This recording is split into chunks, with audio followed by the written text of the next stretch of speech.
Welcome back to the show. We're talking about the crackdown on whistleblowers and those who leak sensitive government information in the United States. Let's get back to our panel. Colleen, you know, when Barack Obama came to office, he was seen as the great liberal hope. On day one in the office, he said that this would be a new era of openness.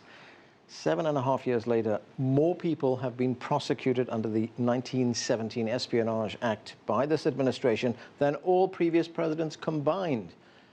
Has this president, President Barack Obama, undermined the whistleblower system?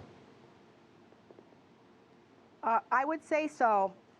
One of the points here is that before Barack Obama, the legal experts did not think that the Espionage Act of 1917 that was passed back during World War I in order to actually address true spies, most legal experts did not believe that that applied, that you couldn't even use that statute to prosecute a whistleblower who was acting in the public interest. And that is the reason why there were so few. There was Daniel Ellsberg, but there were very few prosecutions. Now, Barack Obama's team decided that they would use that old 1917 Espionage Act, which, as Bradley Moss explains, does not have a defense for acting in the public interest. It does not actually have a whistleblower defense to it, and that is the problem. If Edward Snowden was allowed to argue that he wanted to reveal unconstitutional acts on the part of the government or serve public safety, etc., I would have no problem in telling Edward Snowden to come back and face trial. But unfortunately, that old law, and Barack Obama is the problem for using that law. Right, and Kirk, if we look at how the law is it applied fairly? Because we get the case of the former director of the CIA, David Petraeus, who leaked classified documents to his girlfriend, Paula Broadwell. He got a fine and probation. If that had been somebody else... Precisely. Right, go ahead. Well, I was just going to say a good example. You know, if any of us had done what Hillary Clinton did, we'd already be in jail. There's no question. Look at the fervor they used to go after Thomas Drake, and they couldn't even substantiate that anything Thomas Drake had was classified. Now, here's a kicker, and why Snowden did what he did, and this is for Bradley also. A new whistleblower has emerged from the former Pentagon IG office. He was there when the complaint we filed in 2004 arrived at that Pentagon's IG office. He has information very strongly suggestive that senior personnel in the IG's office gave our names, including Tom Drake, to the Department of Justice, thus violating a strict policy of confidentiality for whistleblowers. What I'm trying to say, Anand, is why did Snowden do what he did? Because he saw the injustice and the breakdown that happened to us.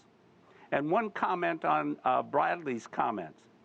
While I understand there's no provision counting for purpose or intent, Snowden had no time in a secure environment to closely go through carefully all the documents he leaked. He took a chance that he'd get some good stuff and some wrongful stuff. It wasn't an intent to spread it all over the place, and indeed the media was cautioned not to do so, and there's still a lot of stuff that hasn't been put out in public. So I think that's a debatable issue. Bradley? I'll say is, as far as I recall, the way Edward Snowden described it, he went through it methodically. He took months to gather this. I mean, it's not the old days of Daniel Ellsberg where you have to copy by hand, piece by piece, every document. He sticks a USB drive, a USB piece into his laptop, and he's downloading the tens of thousands of documents. And as far as he has explained it, dating back to June 2013, he methodically determined what he would and would not give to Glenn Greenwald and the others. Now, he has said, he's told them, okay, you apply best judgment, vet this to decide what goes public. That's fine, but the law doesn't care. The law says if you leak it, it doesn't matter if it even ever gets published. That's the end of it. All right, let's get back to how the law is applied. Let's look at another case here. John Kiriakou, former CIA analyst, was sent to prison because he leaked the name of a CIA operative who was, in his view, torturing prisoners. Now, what has happened, the end result of this, is that Kiriakou was punished. The man who allegedly carried out the torturing goes unpunished. It's a lovely phrase called prosecutorial discretion. Yeah. And in terms of John Kiriakou, yeah, unfortunately for him, he was already probably on the DOJ's radar because he had gone public, actually in CIA's defense originally, justifying the torture techniques that were originally used. He did an interview with ABC in 2007, so he was already on the radar for having leaked classified information there. But when he got indicted, it was for disclosing the identity of a covert official, which is not only under the Espionage Act, that's the Intelligence Identities Protection Act. You cannot do that. End of discussion. But doesn't that go to Colleen's point, is you can't cover up something illegal by saying that it's now classified? Unfortunately, there was a court ruling, and sadly, I can't remember the court ruling off the top of my head, in U.S. District Court in D.C. a few years ago, where they challenged that idea that you couldn't classify something that was itself illegal. They were doing this relating to the Bush administration's original surveillance program. Court rejected that argument, said, no, that's not the way the executive order reads. It's not whether or not the underlying conduct was illegal, it's whether or not the decision to classify it itself was illegal. Okay, I want to get to another case. Colleen, the Obama Justice Department threatened a New York Times reporter with imprisonment if he didn't testify against a CIA whistleblower. That CIA officer was charged with providing Rison, James Rison was the name of the New York Times reporter, with information. Let's take a listen to what Rison had to say.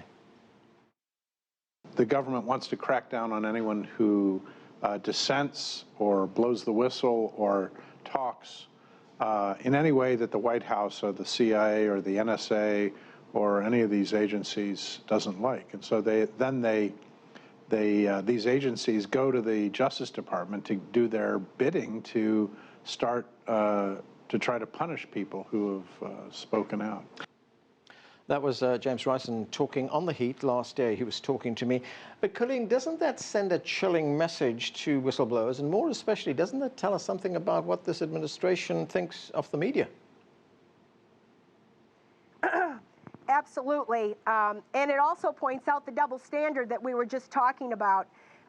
Speaking of disclosing CIA covert identities, it looks like some of the emails that Hillary Clinton was holding and sending on her unsecured private server included the identities, the real identities of covert CIA operatives. And as Mr. Moss just explained, there is a law that prohibits giving out the identities. Now, what will we see here? As he said, prosecutorial discretion will mean that the double standard that, in all likelihood, Hillary Clinton will get off with a slap on the wrist at best, and poor Jeffrey Sterling is prosecuted, as well as many other whistleblowers have been prosecuted because they don't have the power.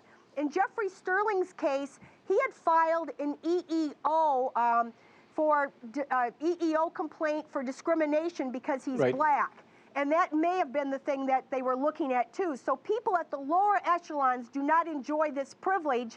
And I think it's a sad day in the United States when you can classify information to cover up illegality on the part of these same officials. Okay.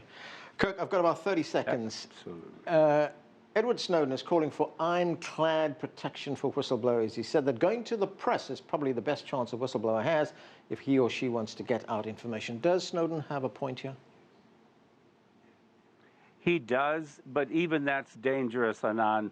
We know the NSA and other government intelligence agencies are keen to watch reporters and with whom they speak in order to ferret out potential whistleblowers and sources of information that's very embarrassing to the government. Okay. So we have a huge issue here that needs to be addressed.